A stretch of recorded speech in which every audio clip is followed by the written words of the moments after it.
Сәлем оқушылар, видеоға лайк басып, коммент жазып, каналға тіркеліп кетіңіздер, видеоны достарыңызға таратыңыздар. 10 сынып физика пәнінен 290-ға арналған тжб.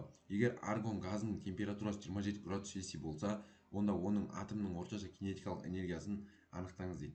Жалпы бізде кинетикалық энергияның формуласы ол 2-ден 3 КТ болады.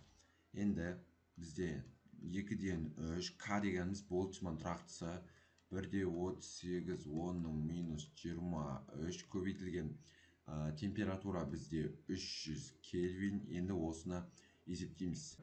625 көбейту 10-ның минус 23 дәрежесі джоуль болады екен. Келесі, егер суреттегі молекулалардың орташа квадраттық жылдамдығы 800 метр секунд, ал тығыздығы 2/42 килограмм бөлінген метр куб болса, онда қысымын анықтаңыз дейді. Бізде қысым тығыздық берілетін болса, 3/1 ро в квадрат формуласы бойынша анықталады. 3/1 ро тығыздық бізде 2/4 көбейтілген в-ның квадраты дегеніміз ол 800-дің квадраты болады. Енді осыны есептейміз. 512.000 паскаль болады. Келесі, егер молекуласының концентрациясы 3 есе артса, орташа квадраттық жылдамдығы 3 есе азайса, газдың қысымы қалай өзгеретінін анықтаңыз. Енді бізде П тең болады 3/1 m0 n формула бойынша. Енді бізде бастапқыдағы П1 қысымы ол 3/1 m0 n в-ның квадраты.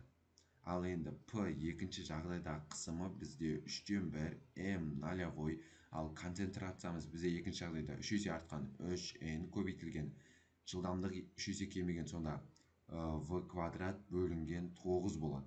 9 мен 3-ті қысартсақ 3 болады. Сонда бізде П2 деп отқанымыз бұлай болып тұр. 3/1 m0 n в квадрат бөлінген 3.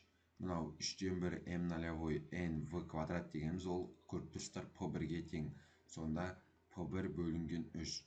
Бізде қысымымыз сонда 3 есе кемейді деген сөз. 3 есе кемейді. Келесі. Мольдік массасы 4 көбейту 10-ның минус 3 дәрежесі килограмм бөлінген мол. Газ көлемі 34,6 метр куб ыдыста 5 кельвин температурада тұр.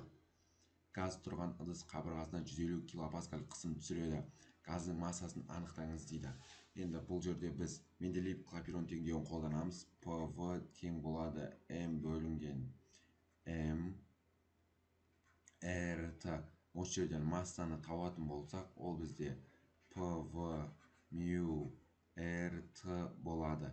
Біздегі қысымымыз 150 көбейту 10-ның 3 дәрежесі, ал көлеміміз 34/6. Ал малярлық масса бізде 4 көбейту 10-ның минус 3, ал R деп отқанымыз ол бізде 8/31, Т деп отқанымыз 500 болып тұр. 10-ның 3 пен 10-ның минус 3 қысқарады. Енді осыны ары қарай есептейміз. Бізде жуықтап 5 килограмм болады екен. Келесі. Температурасы 12 градус Цельсий, сыйымдылығы 20 литр баллондағы сығылған ауаның массасы 2 килограмм болса, оның қысымын анықтаңыз дейді. Жалпы бұл жерде де Менделеев Клапейрон теңдеуін қолданамыз. ПВ М бөлінген М РТ деген формула бойынша қысымды анықтайтын болсақ, бізде МРТ бөлінген мю В болады. Біздегі массамыз ол 2-ге тең, R 8/31, температурамыз бізде 285, ал малярлық масса 29 көбейту 10-ның минус 3, ал В деп отқанымыз 20 көбейту 10-ның минус 3 болады. 20 мен 2 қысқарады. Ол бізде 10 болады. Енді осыны ары қарай есептейтін болсақ, 8/17 көбейтілген 10-ның 6 дәрежесі паскаль болады екен. Идеал газдың белгілі бір массасымен суретте көрсетілгендей тұйық процесс орындалады. 1-ден 2, 2-ден 3, 3-ден 4 және 4-ден 1. Ауысулар кезінде газ көлемі қалай өзгеретінін түсіндіріңдер дейді. Енді бізде мынау бірінші нүкте, мынау 2, 3 және де 4. Бізде 1-ден 2-де газдың көлемі тұрақты болады. 2-ден 3-те температураға пропорционал өседі, ал 3 пен 4-те бізде газдың көлемі өседі, ал 4-тен 1-де температураға пропорционал кемейді. Келесі. Азотты тұрақты қыздырғанда оның меншікті жылу сыйымдылығы 1,05 килоджоуль бөлінген килограмм көбейтілген кельвинға, ал тұрақты көлемде қыздырғанда 0,75 килоджоуль килограмм көбейтілген кельвинға тең. Не себепті бұл шамалардың сандық мәндері әртүрлі екенін түсіндіріңіз. Массасы 1 килограмм азотты 1 кельвинге изобаралық қыздырғанда қандай жұмыс істеледі? Енді бізде жұмысымыз А тең болады масса бөлінген малялық масса R дельта Т болады. Енді массамыз бізде 1-ге тең, ал малялық масса 28 көбейту 10-3, ал R деп отқанымыз 8-де 31, температура бізде 1-ге тең. Енді осыны есептейміз. 0-де 297 көбейту 10-3 дәрежесі, немесе біз бұны 297 джоуль деп жазуымызға болады. Келесі. Кестені сәйкестендіріңіз. Газ жұмысы ең үлкен болады. Бізде ол изобаралық процесте газ жұмысы ең кіші болады. Ол бізде изохоралық процесте. Себебі изохорада көлем тұрақты болса, жұмыс 0-ге тең. Идеал газдың жұмысы 0-ге тең, жаңағыдай изохоралық процесте ол бізде Д болады. Идеал газдың ішкі энергиясы өзгермейді, ол бізде изотермиялық процесте. Себебі изотермада бізде температура тұрақты болады, ішкі энергияның өзгерісі 0-ге тең болады. Жылудан оқшауланған жүйе ол бізде адиабаталық процесте. Бірдей баллондарда бірдей температурада 774 кельвин сутегі және де көмірқышқыл газы бар. Газдардың массалары бірдей. Баллонның қабырғаларына қай газ артық қысым түсіреді және неше есе артық қысым түсіреді? Бұл жерде P2-ның P1-ге қатынасы, біздегі P2 қысым деп жатқанымыз ол M1 RT бөлінген M1 V болады. Дәл солай. M2 RT бөлінген M2 V болады. Енді көріп тұрсыздар, R кетеді, температура бірдей, ол да кетеді, бірдей баллонда көлем де кетеді. Сонда бізде қалатын нәрсе M1 малялық масса 2, мына жерде малялық масса 1, мына жерде M2 кетеді. Сонда біздегі M1 деп отқанымыз M-ға тең, M2 деп отқанымыз ол бізде 44 көбейту 10-3-ке тең болады.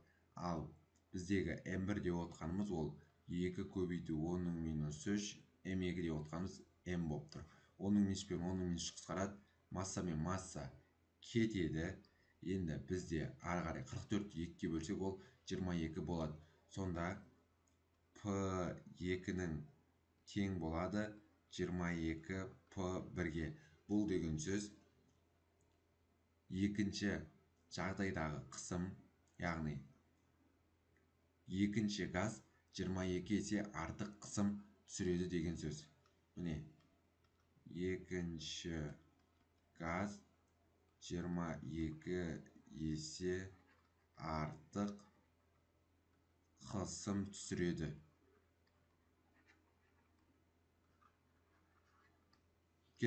Келесі. Бірдей баллондарда жаңағыдай туры есеп. Енді бізге айтады, баллондағы газ температурасы 15 градус Цельсий болса, газдың 40% баллоннан шығып кетсе, бұл кезде температура 8 градус Цельсийге төмендесе, газ қысымы неше есе азаяды дейді. Бізде P1-дің P2-ге қатынасы, енді P1 қысымымыз ол мына жерде M1 RT бөлінген M1 V болады. Дәл солай. M2 RT бөлінген, яғни мына жерде T1-лер бар, M2 V, мына жерде T2 болады. Енді бізде мына жерде қысқаратын нәрселер R мен V, V мен V кетеді. Сонда бізде қалған нәрсе ол M1 T1 малялық масса 2, астыңғы жақта бізде қалған нәрсе M2 T2 малялық масса 1 болады. Біздегі M1, ал T1 деп отқанымыз 288, ал M2 деп жатқанымыз ол м деп алсақ болады. Ал енді м2 деп отқанымыз ол 0,6 м1, т2 деп отқанымыз 281. Мынаны м деп алсақ болады, себебі газ бірдей. м мен м сонда қысқарады. Енді мына жердегі масса 1 мен масса 1 кетеді. Ары қарай есептейтін болсақ 1,7 шығады. Бұл деген сөз P2 тең болады P1 бөлінген 1,7. Яғни 1,7 есе азаяды деген сөз. Кетіп келесі. Карнот циклы бойынша жұмыс істейтін жылу двигателі бір цикл ішінде қыздырғыштан 3 килоджоуль жылу алады. Қыздырғыштың температурасы 500 кельвин, салқындатқыштың температурасы 300 кельвин.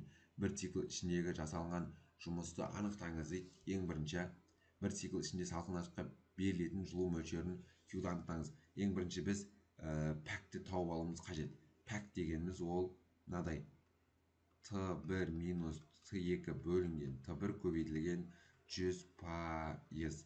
Енді біздегі Т1 деп отқанымыз 500 азайтылған 300 бөлінген 500 көбейтілген 100% болады.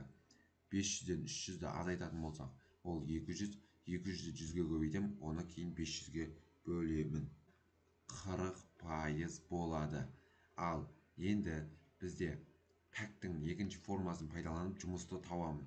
А бөлінген Q1 көбейтілген 100%. Бізде пәгіміз 40 болды, сонда А тең болады 0,4 Q1 десек болады. Енді 0,4-ті көбейтемін 3000-ға.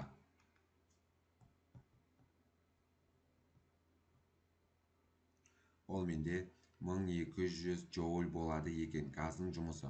Ал енді жұмыстың формасы негізі мынадай: Q1 минус Q2. Осы жерден Q2-ні табатын болсақ, ол бізде Q1 минус А болады. Біздегі Q1 деп отқанымыз 3000, азайтам одан 1200-ді. Сонда бұл бізде 1800 джоуль болады екен. Судың беттік келу коэффициенті анықтау үшін шығу тесігінің диаметрі д-ге тең тамызғыш пайдаланылады. N тамшының массасы м-ге тең болады. Судың беттік келу коэффициентін анықтаңдар. Біздегі жалпы беттік келу коэффициентінің формуласы ол мынадай: F бөлінген S. F дегеніміз ол судың тамшының ауырлық күші, ал S дегеніміз шеңбердің ұзындығы, яғни P-д болады. Мына жерде N деген сөз жалпы N 40 тамшы болғандықтан біз 40-қа бөлеміз. Енді осыны есептейтін болсақ, ол біріншісінде 74,2 милли ньютон бөлінген метр болады. Дәл солай 71,4 милли ньютон бөлінген метр болады. Ал енді мына жерде 788 милли ньютон бөлінген метр болады. Дәл осылай бізде сигма 4 есептейміз. Яғни сигма 4-не массасы 1,26, оның минус 3 дәрежесі килограмм. Тамшының саны 26, ол мына жерде тұр міне. G дегеніміз тұрақты 9,8-ге тең. Ал енді диаметр бізде ол міне көріп тұрсыздар 2,1, оның минус 3 дәрежесі метр. Пи деген 3,14 тұрақты сан. Сонда мынадай шамалар шығып тұр. Енді бұл есептеулі дайын. Енді бізде график мынадай түрде болады. Яғни бұл бізде тамшы санының мына жерде беттік келу коэффициентіне қатынасы мынау милли ньютон бөлінген метр өлшем бірлігі. Дәл осындай график болады. Кеттік ары қарай. Ұзындығы 2,5 метр және көлденең қимасының ауданы 2,5, оның 2 дәрежесі метр квадрат болатын сым 50 ньютон күштің әрекетінен 1 миллиметрге ұзарды. Юнг модулін анықтаңыз дейді. Енді жалпы бізде мынадай бір формулаларды теңестірсек болады. F-тің S-қа қатынасы ол тең болады Юнг модулі көбейтілген дельта X бөлінген L нолевой болады. Енді осы жерден Юнг модулін табатын болсақ, F бөлінген S дельта X бөлінген L нолевой болады. F-ті көбейтем L нолевойға, S-ті көбейтем дельта X-қа. Енді біздегі F деп отқанымыз 50, L нолевой деп отқанымыз 2,5, S деп отқанымыз 2,5 көбейту 10-ның минус 2, дельта X деп отқанымыз 10-ның минус 3. Мына жерде 2,5 пен 2,5 кетеді. Енді осыны есептейміз. 50 көбейту 10-ның 5 дәрежесі болады екен. Юнг модулі. Осымен видео сабақ аяқталды. Егер видео сабақ ұнаса каналға тіркел, лайк бас, все қоңыраушасын басып қой, видео сабақ достарыңа тарат.